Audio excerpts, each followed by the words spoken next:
వైజాగ్ లో జూలై 24న BNR golden diamonds opening సందర్భంగా మెగా ఆఫర్స్. ఎస్, ప్రస్తుతం ప్రముఖ సంగీత దర్శకులు కోటి గారు మనతో ఫోన్ ఇన్ లో మాట్లాడడానికి లైవ్ లో సిద్ధంగా ఉన్నారు. కోటి గారు నమస్తే అండి. జానకి గారితో మీకున్నటువంటి అనుబంధం ఎలాంటిది సార్? అది అసలు మర్చిపోలేనిది అనుబంధం, స్వరానుబంధం అంటారే అది అనమాట. ఆవిడతోటి రాజ్ కోటిగా 1984లో మా కెరీర్ స్టార్ట్ చేసాము. అప్పటి నుండి మాకు ఎన్నో పాటలు పాడి, ఒక గువ్వా గోరింక గాని, చివ్వుమని కొండగాలి, అటు అమలాపురం అనే ఫుల్ మాస్ సాంగ్, ఇది కాకుండా ఎన్నెన్నో అని ఒకటే మాదిరిని ఎక్కువ బీట్ ఓరియంటెడ్, చాలా హెవీ బీట్స్ తో ఉన్న సాంగ్స్, వాటిని అమ్మ పాడటం అయితే అసలు వచ్చి పాట నేర్చుకోవడం మటుకు ఎంతో చాలా సింపుల్ గా నేర్చుకుంటారు. వన్స్ మైక్ దగ్గర వెళ్ళి పాడుతున్నప్పుడు అసలు ఒక ఒళ్ళు కదలదు అనమాట, స్ట్రైట్ గా ఉండి పాడతారు. అది చాలా గ్రేట్ క్వాలిటీ, అది ఎవరికీ లేదు. ఎవరు పాడినా ఒక చిన్న డాన్స్ మూమెంట్స్ వచ్చేస్తుంది, ఒక చిన్న మూమెంట్ ఇస్తాం. ఆవిడ ఒక్క మూమెంట్ లేకుండా పేపర్ లా పెట్టుకుని చేతులు పెట్టుకుని స్ట్రైట్ గా అలా పాడేవారు. మా తల్లి ఎన్ని పాటలు మాకే కాదు ఎంతో మందికి, ఇళయరాజా గారికి, అటు మా కేవి మహాజన్ గారికి, నాన్నగారికి, సాలు రాజేశ్వర గారికి ఎన్ని పాటలు, ఘంటసాల గారితో కాంబినేషన్. ఎప్పటి నుండి అమ్మ పాటలు. మా అదృష్టం ఏంటంటే అంత సీనియర్ మోస్ట్ సింగర్ తోటి మేము పాడించుకున్నవే మాకు గొప్ప. కానీ మమ్మల్ని బిడ్డల్లా చూసేవాళ్ళు. ఆవిడ హస్బెండ్ రాము గారిని ఉండేవారు. రాము గారికి మేము డేట్ చెప్తే, మా రికార్డింగ్ డేట్ చెప్పగానే ఇమీడియట్ గా ఎవరిదున్నా, ఒకవేళ ఇళయరాజా గారి ఉన్నా కూడా మాకు అడ్జస్ట్, మాకు ప్రయారిటీ ఇచ్చేవారు అనమాట. మాకు ప్రయారిటీ ఇచ్చి వచ్చి మా పాటలు పాడేసి వెళ్ళేవారు. అంటే అంతా ఎంకరేజ్ చేసేవారు. అంటే ఒక సాలు రాజేశ్వర గారి కొడుక నేను, టీవీ రాజు గారి కొడుక మా రాజు, ఇద్దరికి ఒక బిడ్డల్లా చూసేవాడు అమ్మ. చాలా పాటల్ని చాలా బాగుందిరా, ఇది ఇలాగ ఈ స్టైల్ బాగుంది, ఈ కార్డ్స్ అంటే అంత ఇన్వాల్వ్మెంట్ ఉండేది పాటకి. వచ్చి నేర్చుకొని చిన్న పిల్లలా నేర్చుకుంటుంది ఆవిడ పాటని. శుభ్రంగా నేను చెప్పే స్టైల్ అంతా అర్థం చేసుకొని మైక్ దగ్గరికి వెళ్ళి పాడేది. ఇంకా బాలు గారికి చెప్పాలా, వాళ్ళిద్దరు కాంబినేషన్ చక్కగా వాళ్ళిద్దరు కూడబలుకుంటారు. ఈ పాటను ఎలా చేద్దాం, ఇప్పుడు గుబ్బా గోరింక ఉందనుకోండి, దాన్ని ఏ స్టైల్లో పాడదాం అంటే ఆల్రెడీ మేము కంపోజిషన్ స్టైల్ చెప్పేస్తాం. చెప్పినా కూడా దాని ప్రెజెంటేషన్ ని ఎంతో చక్కగా పాటలు పాడి ఎన్ని వందల పాటలు పాడేశారు ఆవిడ. మహాతల్లి ఇప్పటికీ ప్రతి పాటలో జీవిస్తూ ఉంటారు జానకమ్మ గారు. కోటి గారు, చివరిగా మీ సంగీత దర్శకత్వంలో, రాజ్ కోటి గారి సంగీత దర్శకత్వంలో మీ కాంబినేషన్ లో జానకి గారు చివరిగా పాడిన పాట ఏమైనా గుర్తుందా? యాక్చువల్లీ మా చివరి క్షణాల వరకు ఆవిడే పాడాలి, కానీ ఒక చిన్న గ్లిచ్, చిన్న డిస్టర్బెన్స్ జరిగింది మాకు, జానకమ్మ గారికి, రాజ్కోటికి, జానకమ్మ గారికి. ఏంటంటే ఇప్పుడు కూడా ఆ విషయం చెప్పకపోతే నాకు మనసులో చాలా బాధగా ఉంది ఆ విషయం. అమ్మ ఏంటంటే టైటిల్స్ కార్డ్ లో ఒకసారి ఏదో సినిమాకి నాకు గుర్తులేదు, జానకమ్మ గారి పేరు కిందన వేసి పైన చిత్ర పేరు బాలు గారి పేరు అలా వచ్చింది అనమాట. దానికి చాలా ఎఫెండ్ అయిపోయారు. నాకు రాము గారు కాల్ చేసి, ఏంటయ్యా ఇలా మీ టైటిల్ మీరు చూడరా, మీరు అంటే మా డ్యూటీ కాదు అది, మాకు అస్సలు తెలియదు. అది assistant directors, department, editing department వాళ్ళు చూసుకునే పని అనమాట. వాళ్ళు ఆర్డర్ తప్పి ఒకసారి జానకమ్మ గారి కింద పడిపోయింది, కిందకు వచ్చింది పేరు అని చాలా ఎఫెండ్ అయిపోయి మా మీద కోపం తీసుకున్నారు. చేసి రాము గారు మాకు ఫోన్ చేసి, మీరిద్దరూ వచ్చి మీరు సారీ చెప్తేనే మేము ఫర్దర్ గా మీకు పాడతాం, లేకపోతే మేము పాడం ఉన్నారు అనేసరికి మేము షాకు. అప్పుడు నేను రాజుకు చెప్పాను, మరి రాజు ఇలా అంటున్నారు రాము గారు అంటే, లేదు కోటి మనమేం తప్పు చేసావు, మనది కాదు కదా తప్పు, అది అసిస్టెంట్ డైరెక్టర్ వాళ్ళు చూసుకున్న పని, ప్రొడక్షన్ వాళ్ళు, మనకు సంబంధించిన కాదు ఇది, లేదు మనం వెళ్ళము, మనం సారీ చెప్పము అన్నట్టు. అక్కడ నుండి మాకు డిస్టెన్స్ అయిపోయింది అనమాట. అది ఏ సినిమానో ఈ సందర్భంగా చెప్పదలుచుకుంటారా? అది చెప్పలేకపోతున్నాం చాలా. అది మహారాజశ్రీ మాయగాడు ఏదో సినిమా కృష్ణ గారితో, అదే శ్రీదేవిను, అదేదో ఆ సినిమా అనుకుంటున్నాను. అప్పుడు ఆ టైంలో కోటి గారు అప్పుడు ఇలా అయ్యేసరికి ఇంకా చిత్రాన్ని కంప్లీట్ గా మేమే ఎంకరేజ్ చేస్తాం. ఫుల్ మా ఎరా అంతా ఫుల్ బిజియెస్ట్ కెరీర్ మాది.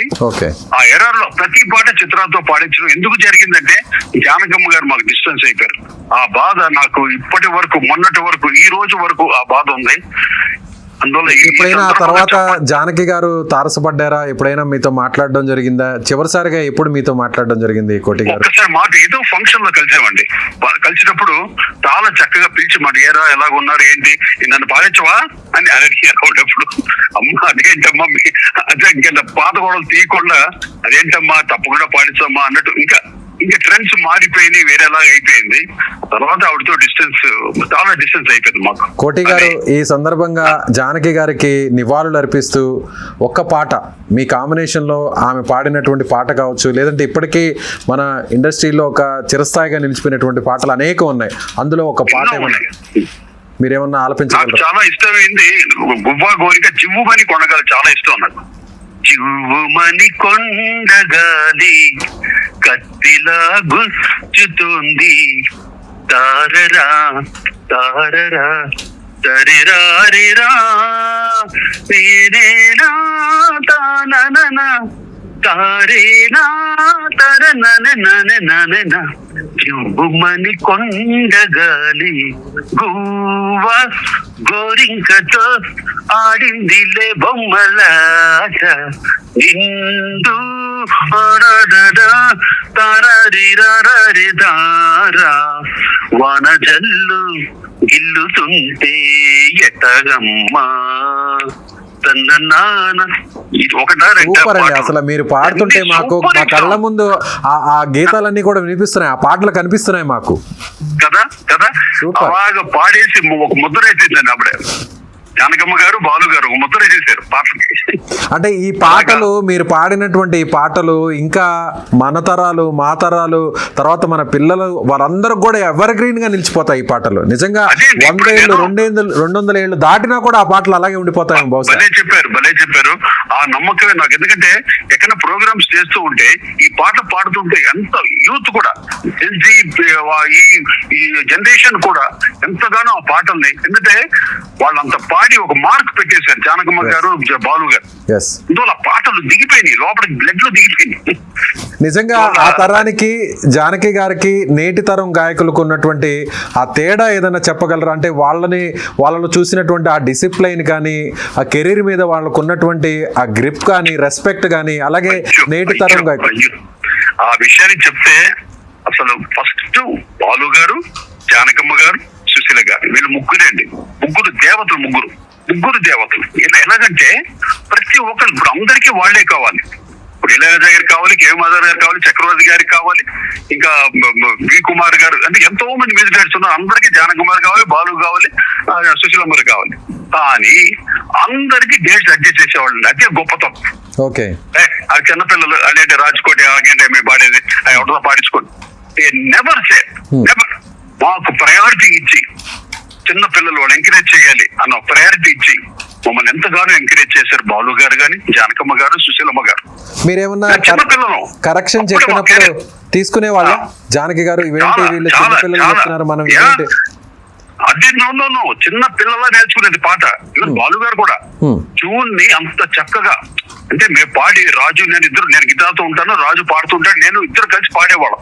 ఈ ఎక్స్ప్రెషన్ ఇలా ఉండాలి, పాట ఈ స్టైల్, ఈ వాల్యూమ్ ఇలా ఉండాలి బాలు గారు అంటే దాన్ని వాళ్ళ ఎక్స్పీరియన్స్ కదా. అవును, వాళ్ళకి ఆటోమేటిక్ గా దాన్ని ఆ పాట యొక్క టింజ్ ని అర్థం చేసుకుంటారు. ఇలా ఈ స్టైల్లో కంపోజ్ చేశారు కంపోజర్స్, సరే ఓకే, దీన్ని సాహిత్య పరంగా ఎలాగ ఆ భావాన్ని ఇద్దాం. అలాగే ట్యూన్స్ చేసేస్తాం, లిరిక్స్ తర్వాత వచ్చేది మాకు. ఆ లిరిక్స్ తో చూసేటప్పుడు అప్పుడు భావాన్ని వాళ్ళిద్దరు, బాలు గారు, జానకి వాళ్ళిద్దరు పాడుతున్నారు అనుకోండి, సపోజ్ డూ ఇట్, వాళ్ళిద్దరు కూడబలుకుంటారు. ఇలా పాడదాం, దీంట్లో ఎఫెక్ట్ ఇక్కడ వేసుకుందాం, ఇలాగ వాళ్ళిద్దరూ కోఆర్డినేట్ చేసుకుంటారు. అలాగే సుశీలమ్మ గారు కూడా ఇలాగా ప్రతి పాట అండి.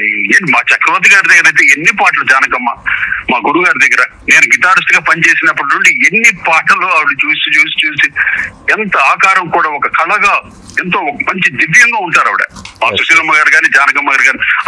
ఎవరైతే రాము గారు పోయిన తర్వాత విభూతి పెట్టుకున్నారు, అంత ముందు చుట్టూ పెద్ద బొట్టు ఉండేది, అమ్మవారిలా ఉండేది ఆవిడ జానకమ్మ. అమ్మవారే ఆవిడ వస్తున్నారు, స్టూడియోకి వస్తున్నారంటే ఎంత ఆనందం వేసేదో. అందరినీ చక్కగా నవ్వుతూ పలకరించి వాయిస్ రూమ్ కి వెళ్ళేవారు ఆవిడ. కోటి గారు ఇప్పుడు ఈ జనరేషన్ లో అయితే వందల మంది సింగర్స్ ఉన్నారు, ప్లేబ్యాక్ సింగర్స్ ఉన్నారు. కానీ ఆనాడు కేవలం ఒక 10 మంది మహా అంటే మొత్తం అన్ని భాషల్లో కూడా దేశవ్యాప్తంగా కూడా 10 మందే ఉండేవాళ్ళు. ఆ 10 మందిలో మలయాళం, కన్నడం, తమిళ్, తెలుగు అన్ని జానకమ్మ గారు కదా. అవును. అంటే ఒక సాంగ్ ని ఎంత టైంలో వెంటనే నేర్చుకుని దాన్ని లిరిక్స్ తగ్గట్టు ఆ మ్యూజిక్ తగ్గట్టు పాడేవాళ్ళు, ఆ ట్యూన్ కి తగ్గట్టు అంటే ఎంత టైంలో? మాక్సిమం హాఫ్ అన్ అవర్ అండి, హాఫ్ అన్ అవర్, అరగంటలోనే, అర్ధ గంటలోనే అంతే. Half an hour 40 minutes max. ఓ సూపర్. కొంచెం కాంప్లికేటెడ్ గా ఉందనుకోండి, ఆ సాంగ్ బట్టి కొంచెం ఒక 10 నిమిషాలు ఎక్కువ అయ్యేది అంతే. అదే నేటి జనరేషన్ లో అయితే అండి ఒక సాంగ్ ఇస్తే ఎంత టైం పడుతుంది వాళ్ళు పాడడానికి? అంటే అది కంపారిజన్ వద్దండి, ఎందుకంటే వాళ్ళు ఎక్స్పీరియన్స్డ్. ఇప్పుడు పాటను ఎలా పాడాలి పుట్టికే దానికోసం పుట్టారు వాళ్ళు.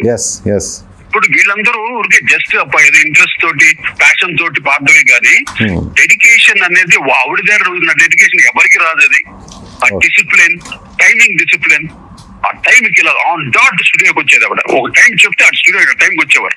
బాలు గారు కానీ జానకమ్మ కొంచెం లేట్ అయితే కూడా వచ్చి సారీ చెప్పేవారండి. వాళ్ళంత పెద్దోళ్ళు బాలు గారు. అంతే కదా. కొట్టి సారీ కొంచెం లేట్ అయిపోయింది అన్న, అక్కడ రికార్డింగ్ లేట్. అయ్యో ఏడు బాలు గారు నాకేంటి సారీ చెప్పడం, ఇలా జరిగేది. అమ్మ జానకమ్మ గారు కూడా. సో అందుకే వాళ్ళు లెజెండ్స్ గా మిగిలిపోయారు. అంతేగా మాకు అది ఆ మహానుభావులతో పాడించుకునే అవకాశం, భాగ్యం కలిగింది కదా మాకు. ఎంత అదృష్టం మాకు. ఈ యంగర్ జనరేషన్ ఎవరికైనా ఉందా అదృష్టం? అండి నిజంగా. ఎటువంటి పాటలు పాడింది మాకు, పాడిందని సూపర్ హిట్స్ అయితే పాడారు కదా. ఇది కాదు ఇంకా ఎన్నో జస్ట్ గుర్తుకొచ్చి పాడుతున్నాను. అలాగే కోటి గారు అందరికంటే కూడా ఒక ప్రత్యేకమైనటువంటి వైవిధ్యమైన లక్షణం ఒక్క జానకి గారికే ఉండేది. అంటే ఆమె చిన్న పిల్లల గాత్రాన్ని కూడా ఆలపించగలరు, అలాగే పెద్ద వయసు ఉన్నటువంటి వృద్ధుల గాత్రాన్ని ఆలపించగలరు, అలాగే ఒకే పాటలో కూడా వివిధ రకాల గొంతుల్ని మిక్స్ చేసి ఆ సాంగ్ లోనే పాడగలరు. అలా లైవ్ లో పాడుతున్నప్పుడు ఎలా అనిపించేదండి మీకు as a music director? Talented అండి. అది బాలు గారికి ఉంది, జానకమ్మ గారికి ఉంది. ఆ టాలెంట్ సింగర్స్ లో రావటం అది భారతదేశంలో ఎవరికి లేదు. అది మరి నేను చెప్తున్నాను, నార్త్ సైడ్ కూడా ఎవరికి లేదు. వాళ్ళ పాటని వాళ్ళ స్టైల్లో పాడతారు. ఆశా బసు ఏమైనా లతా మంగేష్కర్ కానీ వాళ్ళ స్టైల్లో ఆ పాటని ఎంత మాక్సిమం ఇచ్చేలా వాళ్ళ త్రో అది చేయడం అది వేరు. కానీ ఇక్కడ సౌత్ లో ఏంటంటే రకరకాల ఎక్స్ప్రెషన్స్, డిఫరెంట్ స్టైల్స్ పాడే అవకాశాలు సౌత్ లోనే ఉండేది. బాంబేలో ఎక్స్ప్రెషన్స్ ఉండదండి, ఓన్లీ పాటలే. పాటనే దాన్ని అంత దివ్యంగా వాళ్ళంత బ్రహ్మాండంగా పాడతారు. కానీ ఇక్కడ ఎఫెక్ట్స్ మెయిన్. అక్కడ బాలు గారు ఒక ఫ్రెండ్ తెచ్చాడు ఆయన. ఈ జానకమ్మ గారు అయితే ఓయమ్మ, నాకు మీరు ఇప్పటికి విన్న అటు అమలాపురం పాట వింటే ఆ బిగినింగ్ అంతా ఎంత ఎఫెక్ట్లు. ఒక ఐడియా చెప్తే చాలు దేవుళ్ళు దానికి వచ్చేస్తారు, దీనికి ఆ సిచ్యువేషన్ కి ఇన్వాల్వ్ అయిపోతారు అనమాట. అలాగా మాకు ఎంతో హెల్ప్.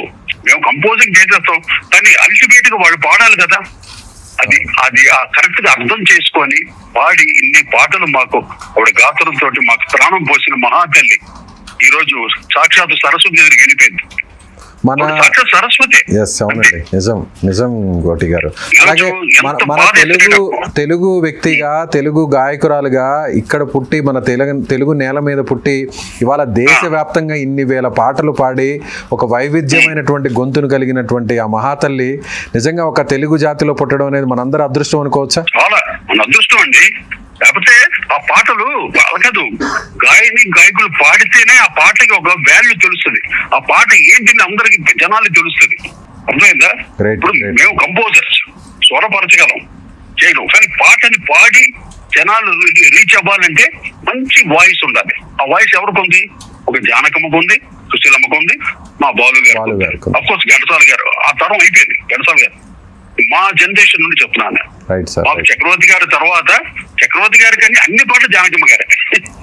మా గురువు గారికి అయితే జానకమ్మ, బాలు గారి అంటే వాళ్ళ కాంబినేషన్ అది సూపర్ డూపర్ హిట్స్ అన్ని. అఫ్ కోర్స్ సుశీలమ్మ గారు. సార్ చివరిగా సుమన్ టీవీ తరపున ఈ వీడియో చూస్తున్న ప్రతి ఒక్కరికి కూడా చివరిగా ఏం చెప్పదలుచుకున్నారు? ఒక్క మాటలో జానకమ్మ గారి గురించి ఒక్క వాక్యంలో ఏం చెప్పదలుచుకున్నారు? జానకమ్మ గారు శాశ్వతం, ఆవిడ గాత్రం శాశ్వతం.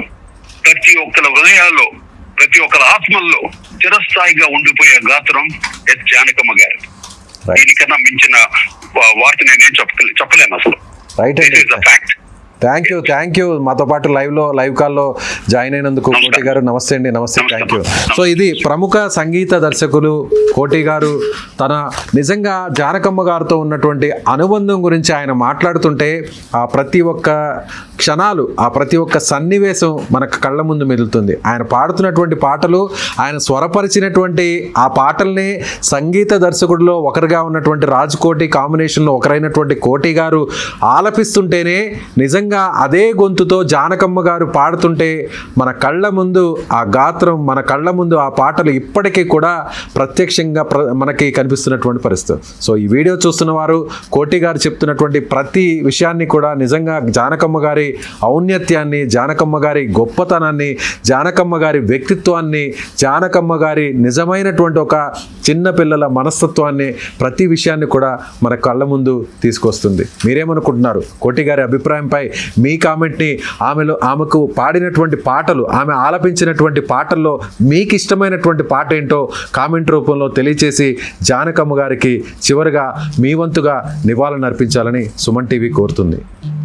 సుమన్ టీవీలో మీ పర్సనల్ అండ్ బిజినెస్ ప్రమోషన్స్ కోసం కింది నెంబర్కి కాంటాక్ట్ చేయండి.